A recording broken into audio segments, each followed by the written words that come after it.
사람들 대다수는 자신의 삶에 대해서 그리 만족하지 않는 것 같습니다. 사람들이 불만족을 가지는 이유들이 여러 가지가 있을 터인데 그 중에서 가장 큰 이유가 있다면 인생에 있어서 가장 중요한 조건들, 인생을 살아가는 데 있어서 가장 중요하다고 여겨지는 그런 조건들은 내가 선택한 것이 아닌 일방적으로 주어지는 경우가 많기 때문에 그렇습니다. 인생을 사는 데 있어서 어떤 부모를 만나느냐는 결정적으로 굉장히 중요합니다. 참으로 어떤 부모를 만나느냐에 따라서 우리의 인생이 좌지우지될 만큼 부모의 역할이라는 것은 중요한데, 중요한 것은 그 부모를 그 누구도 선택하지 않았다는 것입니다. 그 부모를 내가 선택하지 않았는데 그 부모가 나에게 참으로 좋은 부모라면 감사하겠지요, 만족스럽겠지요, 기쁘겠지요. 근데 대다수의 부모는 그리 만족스럽지 못함을 느낄 수밖에 없는 게 자녀들이 가지는 생각인 것 같습니다. 그러다 보니 부모를 내가 선택하지 않았고 그 부모가 나에게 선한 영향력, 좋은 영향력을 주면 좋으려만, 나에게 큰 힘이 되면 좋으려만 큰 힘이 되기보다는 때때로 짐이 되기도 하는 그런 것들을 겪다 보면 정말 내 인생이 참으로 불만족스럽다. 왜 내가 이 집안에서 태어나서 이런 고생을 하며 이런 상황 가운데 살아가야 되는가 라는 생각을 하게 된다는 것이죠. 부모뿐만이 아니라 어떻게 보면 내가 어떤 국적을 가졌느냐, 그리고 어떠한 외모를 가지고 있느냐, 어떠한 건강 상태를 가지고 있느냐, 어떠한 달란트를 가지고 있느냐, 근데 인생의 중요한 그런 조건들은 내가 선택한 것들이 하나도 없습니다. 그래서 많은 사람들이 이런 삶의 불만족스러움 때문에 자신의 인생에 그 어떤 대단한 역사는 없을 거라고 섣부르게 단정짓고 체념한 채 살아가기도 합니다. 내 인생은 이 삶의 모습에서 벗어날 수 없을 거라고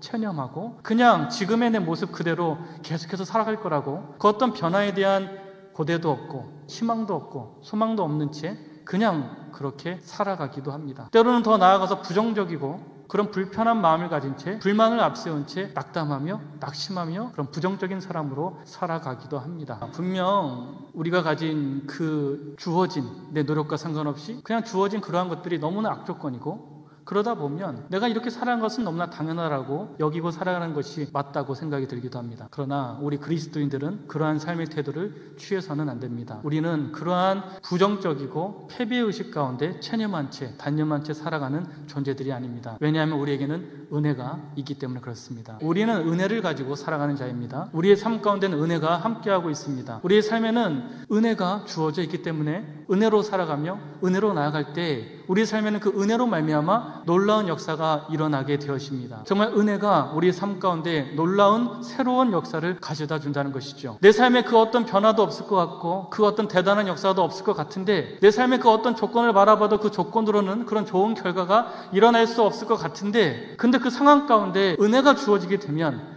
그 상황 가운데서도 솟아날 구멍이 있고 변화할 조짐이 있고 놀라운 역사를 가져다주는 시작이 있음을 우리는 알아야 합니다. 그 은혜로 살아가는 자가 바로 그리스도인이기에 우리의 삶에는 그 은혜로 말미암아 놀라운 기적이, 변화가, 성장이, 희망과 소망을 맛보게 되어지는 그런 일들이 있게 될 것입니다. 오늘 노아의 삶이 바로 그러했습니다. 오늘 본문 5절 말씀이 노아가 살던 시대를 말해주고 있습니다. 하나님의 마음을 상하게 하는 모든 행동, 바로 죄악이라는 단어입니다. 즉 하나님의 창조 질서가 파괴된 그런 행동들을 일삼는 그러한 죄악, 그리고 하나님의 마음을 상하게 만드는 그 모든 행동들을 일삼는 그 죄악이 가득했다라고 오늘 본문은 말해주고 있습니다. 이 가득했다라는 것은 양적으로 많다라는 뜻도 있지만 이 죄악이 연속적으로, 지속적으로, 반복적으로 계속해서 일어나고 있었다라는 뜻도 담고 있습니다. 즉 죄악이 가득했다라는 것은 죄악 자체가 많고 크고 컸다라는 뜻도 있지만, 또 하나 이 죄악이 일시적인 것이 아니라 연속적으로, 지속적으로, 반복적으로 계속되고 있는 그런 상황이었다는 것이죠. 그렇게 죄악이 충만한 상황이었습니다. 죄악이 계속되어진 상황이었습니다. 하나님의 창조 질서가 파괴되는 그런 상황 가운데 노아가 살았다는 것이죠. 하나님의 마음을 상하게 만들 만한 그런 일들이 자행되고 있는, 계속해서 일어나고 있는 그 상황 가운데 노아가 살았다는 것을 오늘 본문은 말해주고 있습니다. 또 하나 오늘 5절에서 보니까 그의 마음으로 생각하는 모든 계약이 항상 악할 뿐임을 보시고 라고 되어 있습니다. 그렇게 죄악이 만연한 시대 가운데 노아가 살았다는 것이죠. 정말 최악의 상황입니다. 하나님에 대한 것들을 얘기할 수 없는 상황이었다는 것이죠. 하나님에 대한 것들을 얘기한다고 지지를 받거나 동의를 받거나 격려를 받는 그런 시대가 아니었다는 것이죠. 하나님에 대한 것들을 얘기하면 도리어 조롱을 받거나 모독을 당하거나 놀림감이 될 수 있는 그런 상황 가운데 노아가 살았음을 말해주고 있는 겁니다. 하나님의 방식대로 살아가는 것은 존경을 받지 못하고 하나님께서 말씀하신 대로 살아가는 삶은 그리 존경을 받지 못하는 그런 상황 가운데 노아가 살았다는 것이죠. 하나님의 방식대로 살아가려고 하면, 하나님이 원하시는 태도로 가지고 살아가며 하면 도리어 조롱을 받고 모독을 당하고 낙심에 들고 낙담에 들 만한 그런 상황 가운데 노아가 살았다는 것이죠. 소위 믿음으로 살아가는 여정이 쉽지 않은 그런 상황 가운데 노아가 살았습니다. 믿음으로 반응하며 생각하며 살아가는 데 있어서 최악의 난이도, 언제 세상에 종말이 임해도 이상할 것 없는 그런 죄악이 풍성한 극악한 상황 가운데 노아가 그리스도인으로서 하나님을 믿는 사람으로서 살아갔다라는 것을 오늘 본문은 말해주고 있습니다. 그런 시대 가운데 하나님의 마음, 하나님께서 어떠한 것들을 계획하고 있는지 오늘 본문 6절, 7절이 말씀해주고 있는데요. 하나님의 형상대로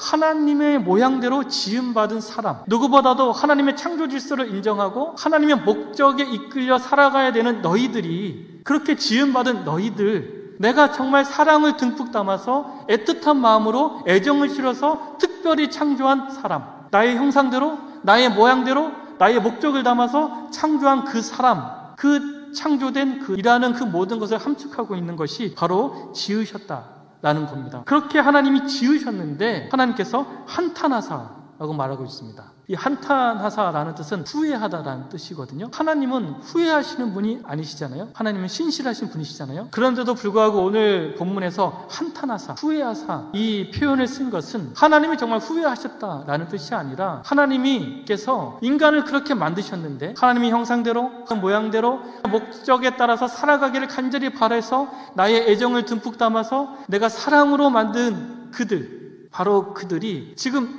하나님의 그 생각대로 살아가지 않고 죄악대로 하나님의 창조주를 무너뜨리고 하나님의 마음을 상하게 하는 그런 마음을 일삼으니까 하나님의 마음이 상하여서 하나님이 느끼시는 그 감정을 한탄하사라는 그런 인간적인 감정 표현으로 지금 사용하고 있는 겁니다. 하나님이 너무나 사랑했는데 그 사랑하는 존재가 하나님의 마음을 너무나 가슴 아파 하고 있으니까 하나님의 그 가슴 아픔을 나타내는 단어가 한탄하사 단어입니다. 애정을 담아서 만든 그 존재가 나의 마음을 상하게 만들고 있으니 하나님의 마음이 오죽했을까. 그래서 하나님이 한탄하사라고 말하면서 또 하나 이렇게 말합니다. 마음에 근심하시고, 이 근심하시고라는 단어도 마음에 새겼다라는 뜻이거든요. 즉 하나님의 그 가슴 아픈 그 심정을 가슴 깊숙이 마음에 새겼다는 겁니다. 하나님의 그 비통한 마음이, 그 안타까운 마음이, 그 속상한 마음이, 그 간절한 그 마음이 하나님의 그 중심 가운데 새겨졌다는 겁니다. 정말 하나님의 모양대로 형상대로 지어진 인간이 정말 기쁘게 살아가길 원하셨는데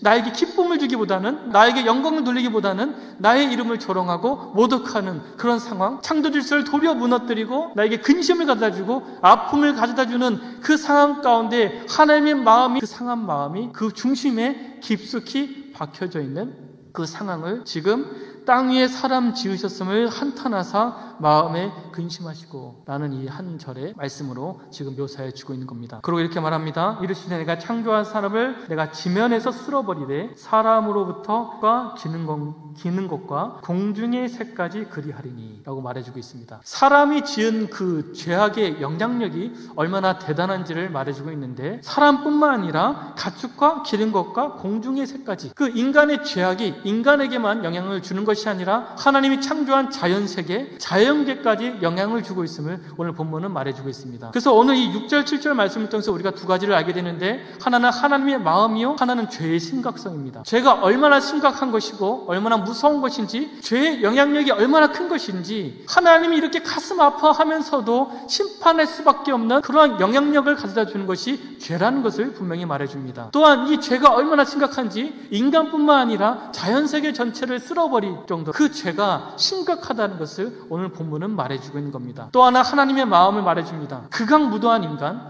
정말 도저히 용서받을 수 없는 극악무도한 그 인간을, 그 죄악된 인간을 하나님께서 끝까지 사랑하고 있는 그 하나님의 본심을 말해주고 있습니다. 심판에 집중할 것이 아니라 심판받아 마땅한 그 인간조차도 하나님이 근심하시면서 마음에 새기시면서 마음을 상하게 하는 그 마음을 가지고 하나님이 사랑하고 계시다. 그 하나님의 본심을 말해주고 있는 것이죠. 그 극악한 죄악의 심각성과 하나님께서 인간을 사랑하시는 하나님의 본심, 이 두 가지를 말해주고 있는 겁니다. 그 죄악의 상황, 극악무도한 그 상황 가운데 하나님의 마음이 상해지는 그 상황 속에서 놀라운 일이 일어나는데요. 바로 그게 8절 말씀입니다. 하나님께 영광 돌리고 하나님의 기쁨이 되어지고 하나님을 위한 일들을 하기보다는 세상이 원하고 세상이 바라고 세상 사람들처럼 살아가는 것이 마땅한데 노아는 그렇게 살아가지 않았다는 겁니다. 노아가 특별한 달란트가 있어서, 특별한 재능이 있어서, 불굴의 의지가 있어서 세상의 그 죄악 속에서도 노아는 다르게 살았더라, 이렇게 말하고 있지 않습니다. 오늘 본문은 분명히 말하고 있는 것은 노아는 여호와께 은혜를 입었더라, 은혜를 입었더라 라고 말해주고 있는 겁니다. 노아가 이렇게 특별히 살아갈 수 있었던 유일한 이유가 한 가지가 있는데 그것은 은혜 때문에 그랬다는 겁니다. 은혜가 주어지니까 노아가 이런 부정적인 상황 속에서도, 부정적인 세상 가운데서도 승리하며 살아갔다는 것입니다. 도저히 노아의 상황은 도저히 승리할 수가 없는 상황입니다. 심지어 그가 해야 될 일들은 이해할 수 없는 우스꽝 일이었습니다. 산에 방주를 짓는 일, 정말 우스꽝스러운 일이잖아요. 도저히 용납이 안 되고 납득이 안 되고 이해가 되지 않는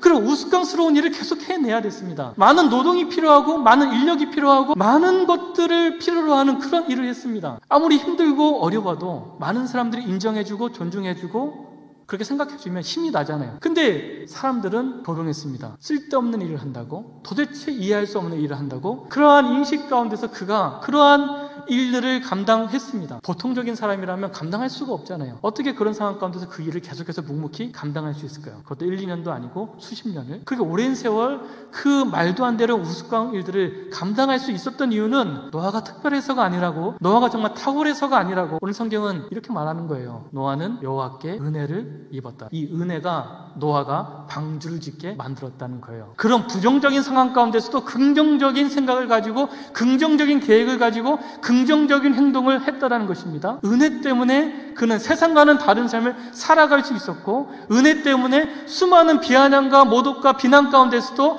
하나님이 기뻐하시는 일들을 묵묵히 감당할 수 있었다는 겁니다. 그리고 그 은혜 때문에 그는 방주를 지었고, 그 은혜 때문에 방주로 말미암아 그와 그의 가족이 구원을 받았고, 그 은혜 때문에 그는 새로운 창조의 역사를 만들어내는 창조의 주역이 되었습니다. 새 창조의 역사가 일어나게 된 것입니다. 은혜로 말미암아 그는 창조의 주인공이 되었습니다. 이 은혜는 노아에게만 주어지고 있는 것이 아닙니다. 바로 오늘 우리 각자에게도 주어지고 있습니다. 은혜가 주어지고 있다면 노아에게 임한 그 놀라운 역사들은 당연히 우리에게도 일어날 수 있음을 우리는 믿어야 합니다. 노아의 특별함 때문이 아니라 노아가 받은 은혜 때문에 이런 특별한 역사들이 일어났다면, 창조의 역사가 일어났다면 우리 삶에도 창조의 역사가 일어날 수가 있습니다. 그 은혜로 말미암아 우리는 새로운 창조를 만들어내는 창조의 역사를 써내려가는 역사의 주인공이 되어질 수가 있습니다. 우리 삶의 여러 가지 것들을 생각할 때 부정적인 요소들이 떠올릴 겁니다. 내 삶에 부정적인 것들을 가져다주는 그런 조건들이 있습니다. 그런 조건들을 자꾸만 내 삶에 대입하면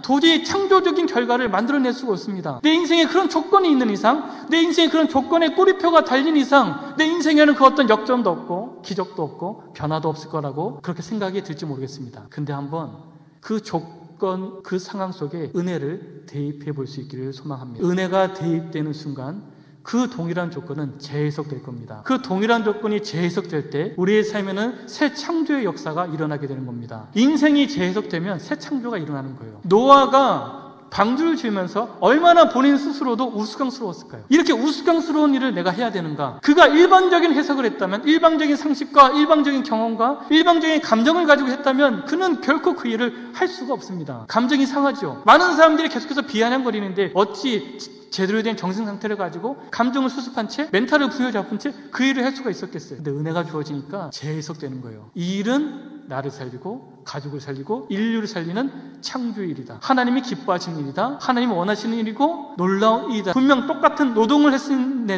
하고 있음에도 불구하고 은혜를 대입하니까 같은 노동인데 그 노동에 의미가 부여되니까 그 노동은 그 무엇과도 바꿀 수 없는 하나님의 일을 만들어내는, 하나님께 영광을 돌리는 그런 노동으로 바뀌게 된 겁니다. 우리 삶도 마찬가지입니다. 우리 삶에 일어나는 여러 가지 그런 상황들과 조건들과 내가 감당하고 있는 그 모든 일들 속에 은혜를 대입해 볼 수 있기를 소망합니다. 그럼 분명 재해석되고 내 삶을 부정적으로 여기게 만드는 그 조건 속에 은혜를 대입해 보시기 바랍니다. 그러면 내 삶에 부정적인 영향을 가져다주는 조건이 아니라 새로운 창조를 가져다주는 조건이라는 것을 깨닫게 되실 겁니다. 그 누구도 감당하지 않는 방주를 짓는 일, 많은 사람들에게 조롱을 당하는 일, 그 누가 봐도 정말로 우스꽝스러운 그 일이 놀라운 창조의 역사를 만들어냈던 것처럼, 그 누가 주목하지 않는 일, 그 누가 봐도 대단치 않는 일, 별볼일 없는 일상, 별볼일 없는 일, 별분 없는 그런 모습으로 살아가는 내 삶에 은혜가 대입되면 재해석이 일어나고, 그 재해석 가운데 새로운 창조가 일어남을 우리 모두가 믿을 수 있기를 소망합니다. 그럴 때 우리 삶에 아주 놀라운 역사가 일어나게 됩니다. 그러나 노아는 그 은혜가 노아의 삶에 놀라운 창조를 가져다 주었습니다. 우리 삶에 꼭 이 은혜를 대입할 수 있기를 소망합니다. 그러나 노아는 은혜를 구했더라가 아닙니다. 바랬더라가 아닙니다. 노아는 은혜를 입었더라. 일방적으로 입은 겁니다. 하나님이 주시는 은혜는 일방적입니다. 하나님이 지금 우리 모두에게 일방적으로 그 은혜를 주고 계십니다. 우리 삶에 새로운 창조를 가져다 주고 계십니다. 하나님은 그런 놀라운 계획을 갖고 계시고, 우리 삶에 새로운 창조, 새로운 변화, 역전을 일으키기를 소망하고 계십니다. 그 은혜가 지금 우리 삶에 주입되고 있음을 다시금 깨달을 수 있기를 소망합니다. 아무리 상황이 좋고 환경이 좋아도요, 좋은 결실을 맺으려면 씨앗이 중요하잖아요. 씨앗이 나쁘면 좋은 상황, 좋은 환경이 펼쳐져도 결코 풍성한 결실을 맺을 수가 없습니다. 은혜란 바로 그러한 겁니다. 좋은 씨앗이거든요. 하나님 우리 삶 가운데 좋은 씨앗을 주셨어요. 그 씨앗이 심어지면 반드시 좋은 열매는 맺어지게 되어 있습니다. 내 삶에 아무리 극악의 상황 가운데서도요, 씨앗이 좋으면 자라납니다. 비바람과 풍파 속에서도요, 씨앗이 좋으면 자라납니다. 반석 위에서도요, 자라나는 것을 우리가 보잖아요. 그렇듯 제 아무리 우리 삶이 반석으로 뒤집혀 있다 하더라도, 비바람이 몰아치는 상황이라 할지라도, 사막과 광야 같은 상황이라 할지라도 우리 안에 은혜가 있기 때문에 그러한 것들은 결코 문제가 되지 않습니다. 우리가 그러한 것들에 휘둘릴 뿐 본질적으로 바뀌지가 않습니다. 다시금 그 은혜에 집중하시길 소망합니다. 내 삶에 주어진 여러 가지 조건들을 더 이상 집중하지 마시고요, 그것에 주목하지 마시고, 지금도 부여지고 있는 은혜, 지금도 내 삶을 충만하게 역사하고 있는 그 은혜에 집중하기를 소망합니다. 그 은혜를 누리고 있기 때문에 오늘 우리가 하나님께 영광 돌리고 예배를 드리고 있는 거잖아요. 그 은혜가 있기 때문에 우리 삶에는 반드시 놀라운 기적이 일어나게 될 겁니다. 우리의 가족들, 내 자녀들의 인생 속에 그런 놀라운 역사는 일어나게 될 겁니다. 부모가 부족해도, 자녀들의 여러 가지 모습이 부족해도 그런 것들은 중요하지 않습니다. 하나님이 은혜 부어주시면 놀라운 역사는 일어납니다. 그 역사를 믿고 기대하고 살아가는 우리 모두가 되어지기를 소망합니다.